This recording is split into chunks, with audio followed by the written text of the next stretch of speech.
Francis Ngannou, que dire de plus sur ce titan qui n'a pas déjà été dit? Le gars qui tape les gens pour vivre. Un athlète qui est parvenu à atteindre la meilleure organisation de MMA au monde, mais qui a eu un parcours semé d'embûches. Revenons ensemble sur l'histoire de ce... Bon, ça suffit en fait, à chaque fois c'est la même chose, on fait tout le temps les mêmes intros, revenons, on va pas revenir. On va faire une intro beaucoup plus dynamique, avec une musique percutante. Dan, dan, dan, dan, dan, dan, Francis, dan, dan. C'est de la merde, on oublie. Balançons juste le prénom et puis c'est tout, ce sera plus simple je pense, pour nous tous, et pour notre bien-être en fait.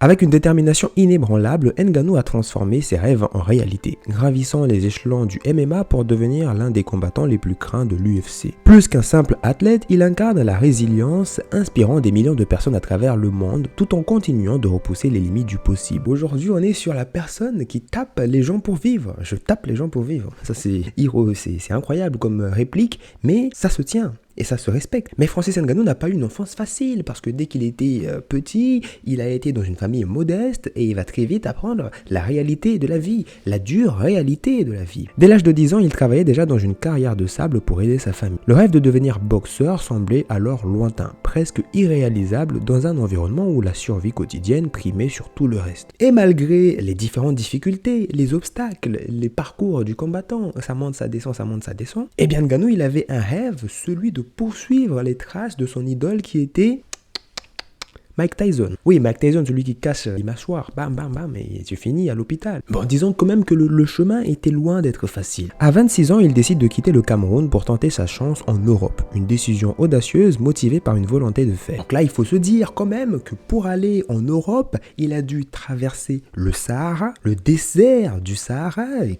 il fait chaud durant la journée et très froid durant le soir, avec les serpents de cobra et les vipères qui traînent partout dans le sable. Et en plus de ça, il a traversé la Méditerranée avec un canot de fortune. Donc là, moi, je saisis ça si j'étais un adversaire à Ngannou. Non, il suffit juste que je regarde sa biographie et je me dis, ce gars-là, je ne le combats pas. Je vais chez moi et je vais dormir, ce sera plus simple. Je pourrais dormir sans me prendre un coup venu de l'espace galactique international. Pendant des mois, il vit dans la rue de Paris, cherchant désespérément un moyen de se frayer un chemin dans le monde du sport. C'est à ce moment-là que le destin place son chemin sur un gymnase de MMA. Bien qu'il ait aucune expérience dans ce sport, Ngannou décide de s'y consacrer corps et âme. Et sa puissance brute et sa détermination va attirer l'attention des différents entraîneurs qui vont voir en lui un diamant brut. Ah mais d'ailleurs, j'oublie un truc, je n'ai pas précisé ce qu'était que le MMA. Il faut que je donne une définition brève et rapide. Pour ceux qui ne savent pas, mais vraiment peut-être qu'il y en a qui ne savent pas ce que c'est le MMA, voilà, c'était des combats organisés dans une cage et puis c'est tout. Oui, c'est tout. Francis Ngannou fait ses débuts professionnels en MMA en 2013, après seulement quelques mois d'entraînement. On perd pas de temps ici, ça va beaucoup plus vite. Passer par 4 chemins? Lui, jamais de la vie. Non, droit au but. Dès ses premiers combats, il impose son style explosif et sa puissance phénoménale, rapidement reconnu comme l'un des espoirs les plus prometteurs du sport. Son ascension fulgurante l'amène à l'UFC en 2015, où il enchaîne les victoires par KO, devenant la terreur des poids lourds. Il se distingue notamment par son style avec une force brute et des enchaînements assez rapides pour quelqu'un de son gabarit. Bra, et c'est fini pour toi. Taper les gens pour vivre, c'est pas donné à tout le monde. Eh oui. Cette puissance associée à une amélioration constante de ses compétences techniques fait de lui un prétendant naturel au titre. En 2018, il obtient sa première opportunité pour le titre face à Stipe Miocic, le champion en titre. Et même si cette première tentative s'est soldée par une défaite, parce que la première fois, ça se passe pas toujours comme prévu, imaginez-vous la première fois que vous avez fait je sais pas, c'est pas passé comme prévu dans tous les cas, mais il va revenir encore plus fort, parce que je vous rappelle qu'il a quand même traversé la Méditerranée, le beau, que c'est pas une ceinture qui va le faire trembler. Il retourne à l'entraînement avec plus de détermination, corrigeant ses faiblesses et perfectionnant son jeu. 3 ans plus tard, lors de la revanche tant attendue, il renverse Miocic avec une performance impressionnante devant le champion poids lourd de l'UFC. En 3 ans, félicitations, j'ai pas fait mieux. En 3 ans, j'ai juste eu une licence, désolé, c'est pas grand chose. Ce couronnement marque l'apogée d'un parcours incroyable. Ngannou passe de la rue à Paris au sommet du monde du MMA. Et en fait, pour lui, ce n'était qu'une étape, parce que là, il va falloir conserver la ceinture et surtout, il va avoir aussi une certaine image en dehors du MMA. C'est ça qui compte, c'est ce qu'on fait dans la cage, à l'extérieur. Sa personnalité se distingue par une générosité sans borne. Ngannou n'a jamais oublié ses racines camerounaises. Il est profondément impliqué dans des initiatives sociales, particulièrement en faveur de l'éducation et du développement sportif en Afrique. Il a notamment financé la construction d'un gymnase dans son village siège natal, offrant ainsi aux jeunes de la région une opportunité de poursuivre leurs rêves sportifs comme il a pu le faire. Il utilise aussi les différentes plateformes pour sensibiliser les gens autour de questions sociales, de la pauvreté et des mauvaises conditions de vie. Il tape les gens pour vivre, mais aussi pour aider. Et ça, c'est beau. Son histoire résonne profondément auprès de ceux qui cherchent à surmonter l'adversité et il inspire une nouvelle génération à croire en leurs capacités, peu importe les circonstances. Bon, le parcours de Francis, on l'a compris, n'a pas été une ligne droite sans rien du tout et il a connu bien des défis. Après sa première défaite contre Stipe Miocic en 2018, certains observateurs ont commencé à douter de sa capacité à atteindre le sommet. Cette défaite a révélé des lacunes dans son jeu, notamment sur le plan stratégique et technique. Pourtant, au lieu de se décourager, Ngannou s'est lancé dans une quête d'amélioration personnelle, retournant à l'entraînement avec une humilité et une détermination renouvelée. Là où les autres abandonnent, moi, je guidonne.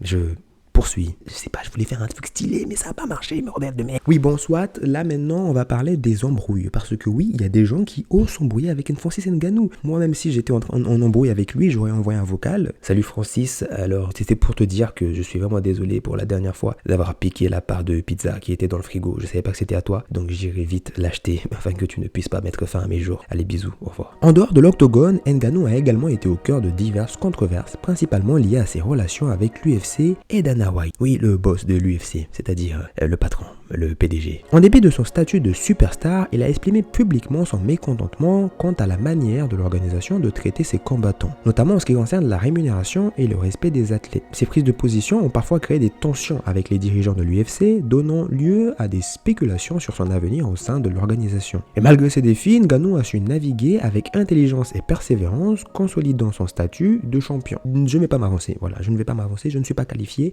no estoy califiando, my boy. Son héritage dépasse largement les frontières de l'octogone. Il a ouvert la voie à une nouvelle génération de combattants africains, prouvant que les origines modestes ne sont pas un obstacle à la grandeur. Son influence est particulièrement ressentie en Afrique, où il s'est engagé à développer le sport et à offrir des opportunités aux jeunes talents. Il utilise sa notoriété pour aider des organisations caritatives et son gymnase, par exemple, au Cameroun, va permettre aux jeunes de pouvoir avoir une lueur d'espoir, d'avoir cette chose qui tient ici et qui leur dit « Papa, maman, on y croit ». Moi, pour tout ça, j'aimerais trop que Ngannou me tape. Voilà, j'aimerais que tu viennes me taper en face, en live, sa main est bénite. Bim. Et je finis avec Tupac et Michael Jackson. Il a déjà exprimé son désir d'explorer le monde de la boxe, défiant certains des plus grands noms du sport, tout en continuant à défendre son titre de champion poids lourd de l'UFC. Eh bien, tiens, on va parler de Tyson Fury. Eh bien oui, celui qui fut un jour le champion du monde poids lourd en boxe. Le combat entre Tyson Fury et Francis Ngannou a marqué un tournant dans l'histoire des sports de combat. Cet affrontement tant attendu a été l'occasion pour Ngannou de faire ses débuts en boxe professionnelle face à l'un des plus grands champions de l'histoire. Le duel, il a capté l'attention de presque tout le monde et il a symbolisé la symbiose entre deux domaines pratiquement opposés, la boxe et le MMA.